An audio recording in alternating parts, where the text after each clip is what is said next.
Baik,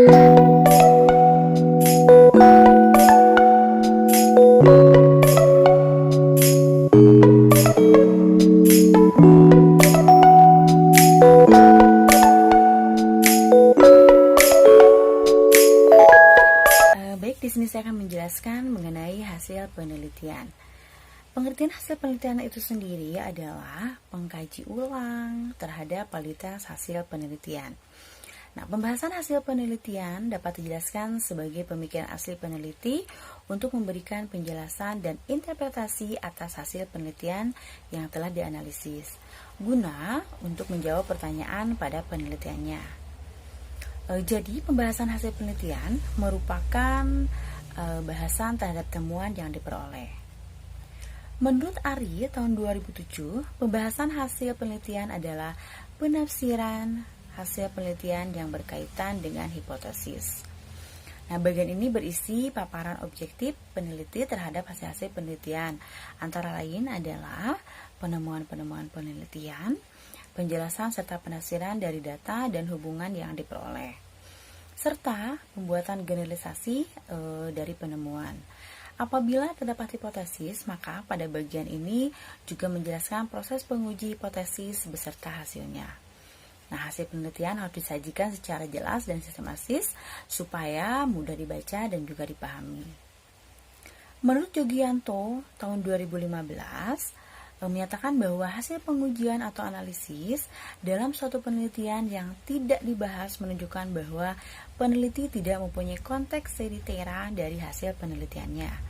Hasil dan pembahasan dalam sebuah laporan penelitian merupakan inti dari sebuah tulisan ilmiah. Nah, penulis harus menyajikan secara cermat dan jelas mengenai hasil analisis data serta pembahasannya. Berdasarkan kajian pustaka dan kerangka teori juga ya. Nah, setelah memperoleh hasil penelitian, maka hasil itu akan dibahas untuk menemukan fokus permasalahannya. Penyajian hasil penelitian dapat dilakukan dengan cara deskriptif, naratif, menggunakan tabulasi, tabel, atau grafik. Nah, atau dengan menggunakan hubungan dua atau ketiganya sekaligus gitu ya. Nah, penggunaan ketiganya itu disesuaikan dengan jenis data, sejauh mana deskripsi dan data yang akan dijelaskan gitu ya. Nah, misalnya pada awal peneliti memaparkan narasi temuannya, lalu kemudian didukung dengan sajian data dalam bentuk tabulasi, tabel, atau grafik. Peneliti juga menjanjikan data-data hasil penelitiannya, kemudian didukung grafik, dilanjutkan deskriptif naratifnya. Saya Vidya Suci Octavia akan menjelaskan mengenai aspek-aspek penyusunan hasil penelitian. Jadi, dalam kerangka metode ilmiah, ada 3 aspek yang digunakan untuk menyusun dan mengembangkan pembahasan. Yang pertama adalah aspek kajian teoritis, kedua, aspek kajian empiris, ketiga, aspek implikasi hasil. Yang pertama adalah aspek kajian teoritis. Yang pertama kita harus pahami adalah apa sih kajian teoritis. Kajian teoritis atau juga disebut sebagai landasan teori yang merupakan serangkaian definisi, konsep, dan juga perspektif pada sebuah hal yang tersusun secara rapi. Nah, kajian teoritis ini juga merupakan hal penting dalam penelitian. Jika misalnya suatu teori itu digunakan oleh peneliti, kemudian diberlakukan pada suatu objek penelitian dan itu tidak terbukti untuk hasil penelitiannya, dia bisa mengkaji ulang atau mencari teori yang lain, kajian teori yang lain yang bisa digunakan untuk penelitian si peneliti tersebut. Nah, ada hal lain, kompleksitas dari diskusi atau pembahasan tersebut pada aspek ini tuh bergantung pada hasil penelitian. Kalau kemungkinan pertama hasil penelitian itu diperoleh, konteks pembahasannya dapat dilakukan secara lebih mudah. Kemudian peneliti juga dapat merujuk kembali teori-teori yang telah disajikan pada kajian teoritis yang telah dituangkan pada bab tentang kajian pustaka. Jadi kan tadi sudah dikatakan ya, kalau misalnya teori itu sudah berlaku ataupun setelah diamati dan digunakan pada suatu objek penelitian dan itu ternyata terbukti benar, maka dia akan menggunakan kajian teori tersebut, dan itu menjadi suatu dasar ataupun landasan teori pada penelitian tersebut. Jadi kesimpulannya, jika kajian teoritis ini terbukti relevan digunakan pada saat penelitian atau diamati dan diberlakukan pada suatu objek penelitian, maka hal ini sudah pasti akan menjadi sebuah pembahasan. Yang kedua adalah aspek kajian empirik. Kemudian kita pahami dulu mengenai kajian empirik ini. Apa sih itu kajian empirik? Yaitu suatu penelitian yang sudah suatu teori yang sudah dilakukan oleh peneliti sebelumnya atau peneliti yang terdahulu. Nah, dilakukanlah atau dipakailah kajian empirik ini oleh peneliti yang saat ini akan melakukan penelitian. Nah, jadi jika hasil penelitian itu sesuai dengan kajian empirik yang terdahulu, maka hasil ini akan menjadi suatu pembahasan dan yang dapat menjadikan landasan teori, landasan kajian empirik pada hasil penelitian tersebut. Seperti itu. Tapi lain hal, jika hasilnya itu tidak sesuai dengan kajian empirik, hasil penelitiannya itu tidak sesuai, maka peneliti bisa mencari kajian empirik yang sesuai dengan hasil penelitiannya. Nah, pada konteks ini, peneliti dapat merecall hasil kajian empirik yang telah terkompilasi pada bab 2 ini jika hasil penelitiannya sama ya dengan kajian empirik yang dia gunakan. Kemudian, kalau misalnya tidak konsisten dengan teori hasil penelitiannya itu, maka hipotesisnya itu tidak terbukti atau bisa dikatakan tidak akan menjadi suatu pembahasan yang relevan. Maka si peneliti yang sudah saya katakan, maka perlu untuk mencari kajian empirik yang sesuai dengan hasil penelitiannya. Nah, penelitian harus bekerja keras untuk menemukan kajian empirik yang sesuai. Kemudian penulis atau peneliti tidak bisa merecall kajian empirik yang telah terkompilasi dalam bab sebelumnya dan harus mencari rujukan baru.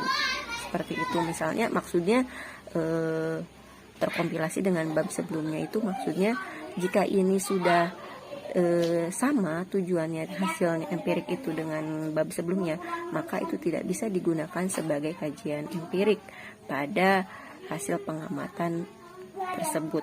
Seperti itu pada bab 4 ini. Oke, yang ketiga adalah aspek implikasi hasil. Nah, implikasi ini merupakan suatu dampak atau akibat yang akan dirasakan oleh objek penelitian atas tindakan ataupun perlakuan yang diberikan oleh peneliti. Nah, jadi apa sih tujuannya kita melakukan penelitian tindakan kelas ini? Maka kita akan memiliki hasilnya, yaitu juga akan memiliki dampaknya. Ya, kemudian hasil-hasil ini yang akan berdampak kepada si objek penelitian kita tuangkan dalam bentuk laporan. Nah, jika tidak dituangkan dalam bentuk laporan, maka ini hanya disebut sebagai cerita atau histori.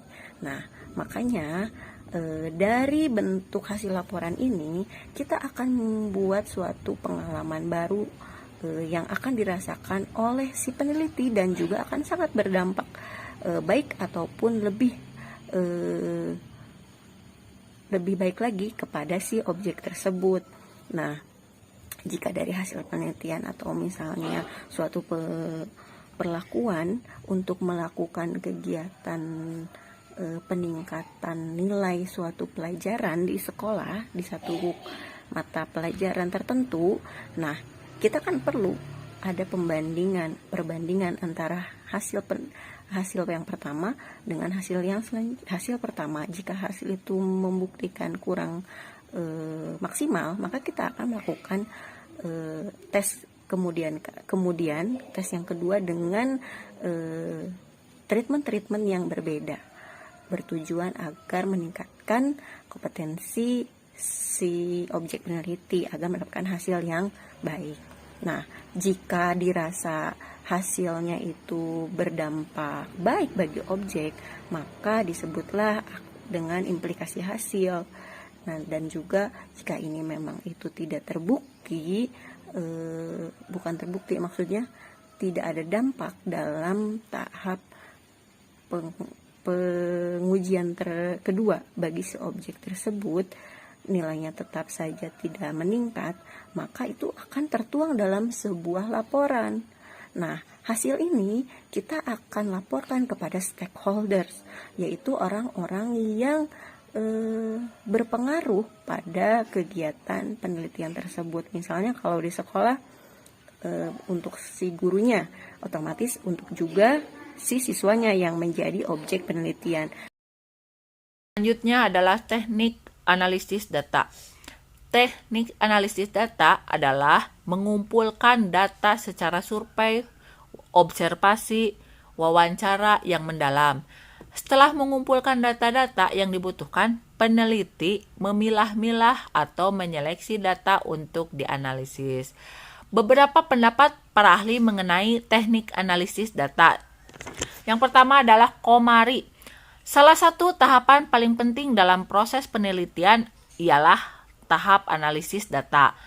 Tahap analisis data merupakan tahap yang tidak bisa dilupakan dalam proses penelitian.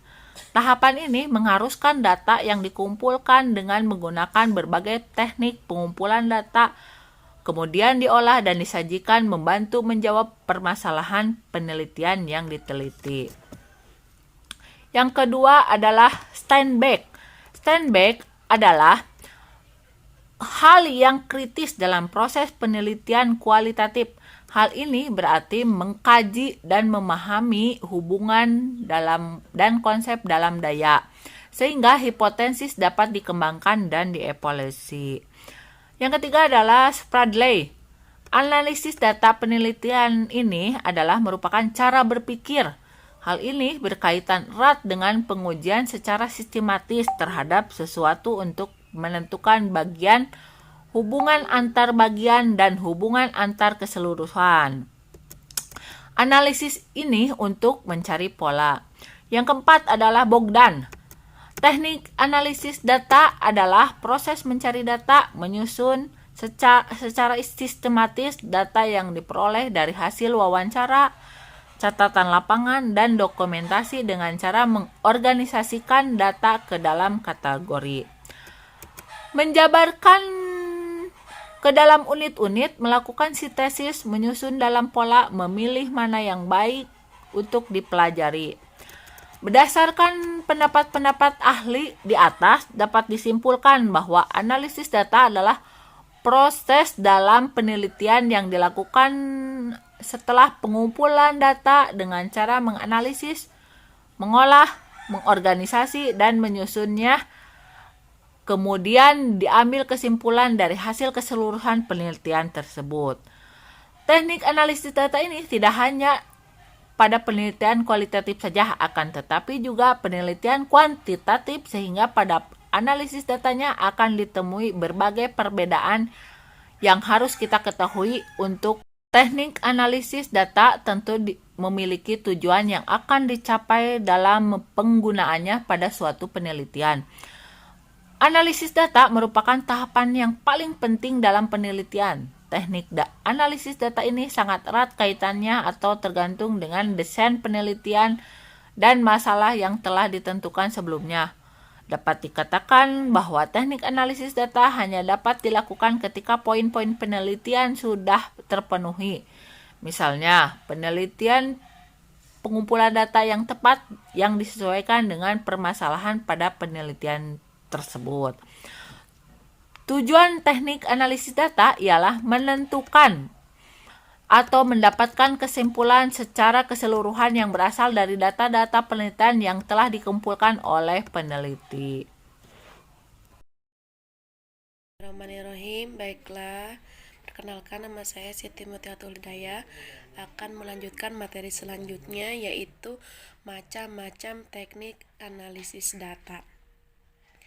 Secara umum, teknik analisis data pada penelitian dibagi menjadi dua jenis yang luas, yaitu teknik analisis data penelitian kualitatif dan teknik analisis data penelitian kuantitatif. Yang pertama, teknik analisis data kualitatif. Teknik analisis data kualitatif yaitu analisis data yang berasal dari data-data yang terjaring dari proses pengumpulan data, yaitu rekam dan catat, tinjauan pustaka, wawancara, serta partisipasi, menurut Rohmadi dan Nasuha. Teknik analisis data kualitatif ialah teknik analisis yang berfokus pada data-data yang bersifat kualitatif. Pada teknik analisis data kualitatif, menganalisis atau membahas mengenai konsep-konsep suatu permasalahan dan tidak disertai data-data berupa angka-angka. Teknik analisis data pada penelitian kualitatif ada 3, yaitu analisis konten, analisis wawancara, dan analisis naratif. Dari penjelasannya itu sebagai berikut. Yang pertama, analisis konten atau isi. Analisis konten berasal dari komunikasi penelitian dan berpotensi menjadi salah satu yang paling penting menjadi teknik penelitian dalam ilmu sosial. Analisis konten berusaha untuk menganalisis data-data dalam konteks tertentu berkaitan dengan individu, kelompok, atau atribut budaya mereka. Pada analisis konten, data biasanya dihasilkan atau didapatkan oleh pengamat yang merekam atau mentranskripsikan menjadi materi tekstual, bisa berupa gambar atau suara yang sesuai untuk analisis, sesuai menurut Hayes dan Krippendorff 2007. Kemudian ada analisis wawancara. Teknik analisis wawancara pada penelitian kualitatif bertujuan untuk menganalisis wacana-wacana atau komunikasi antar orang dalam satu konteks sosial tertentu. Menganalisis wacana-wacana atau komunikasi antar orang dalam satu konteks sosial tertentu. Bidang yang dikaji pada analisis wacana yaitu berupa pidato, tulisan, bahasa, percakapan, baik verbal dan non-verbal, dan juga sebagainya. Dan yang ketiga ada analisis naratif. Teknik analisis data naratif pada penelitian kualitatif bertujuan untuk menganalisis atau meneliti mengenai kumpulan deskriptif suatu peristiwa atau fenomena yang terjadi, kemudian menyajikannya dengan bentuk narasi atau cerita. Contoh analisis naratif ini ialah mengenai kajian biografi. Yang kedua, teknik analisis data kuantitatif. Teknik analisis data kuantitatif ialah teknik yang mengolah data-data bersifat angka-angka atau statistik. Pada teknik analisis data kuantitatif, data-data yang digunakan ialah data-data angka-angka atau data numerik yang dapat dihitung secara tepat dengan perhitungan rumus statistik. Data-data kuantitatif tersebut berupa survei, arsip data, peringkat, dan sebagainya. Teknik analisis pada penelitian kuantitatif itu ada 2, yaitu analisis data deskriptif dan analisis inferensial. Penjelasannya yaitu sebagai berikut. Yang pertama, Ada statistik deskriptif. Analisis data deskriptif pada penelitian kuantitatif ialah analisis data dengan cara menggambarkan atau mendeskripsikan data-data yang ditemukan secara apa adanya. Deskripsi pada penelitian kuantitatif ialah menggambarkan data-data yang berupa angka-angka dengan deskripsi berdasarkan data tersebut secara jelas. Contoh penelitian mengenai analisis deskriptif kuantitatif ialah perhitungan data atau jumlah profesi dan juga lain-lain. Dan yang kedua ada statistik inferensial. Salah satu tugas statistik inferensial ialah menarik simpulan mengenai suatu variabel yang diteliti berdasarkan data yang diperoleh untuk digeneralisasikan pada populasi. Generalisasi pada penelitian kuantitatif ialah suatu cara pengambilan simpulan terhadap kelompok individu yang lebih luas jumlahnya berdasarkan data yang diperoleh dari sekelompok individu yang sedikit jumlahnya. Langkah-langkah dalam teknik analisis data yaitu teknik analisis data dalam penerapannya harus memperhatikan langkah-langkah sebagai berikut, yaitu pengolahan data, penganalisan data, dan penafsiran data. Yang pertama ada pengolahan data. Langkah pertama dalam teknik analisis data ialah pengolahan data. Tahap pengolahan data ialah ketika data-data sudah terkumpul. Pengolahan data bertujuan untuk menyeleksi atau memfokuskan data dengan permasalahan penelitian sehingga data-data tersebut tidak menyebar. Tahap pengolahan data ada 3, yaitu penyuntingan, pengkodean, dan tabulasi. Penyuntingan atau editing, tahap pertama dari pengolahan data ialah penyuntingan. Tahap penyuntingan atau editing, tahap penyuntingan data yang sesuai dengan rumusan. Tahap penyuntingan atau editing ini ialah tahap paling awal, yaitu memeriksa atau mengecek data-data yang sesuai dengan rumusan permasalahan penelitian. Pengkodean atau coding, tahap kedua pengolahan data ialah coding atau pengkodean, yaitu tahap kedua setelah memeriksa atau mengecek data. Pada tahap ini, data-data ditandai dengan simbol atau tanda tertentu untuk digunakan sebagai bahan analisis. Kemudian ada tabulasi. Tahap ketiga pengolahan data ialah tabulasi atau tabulating.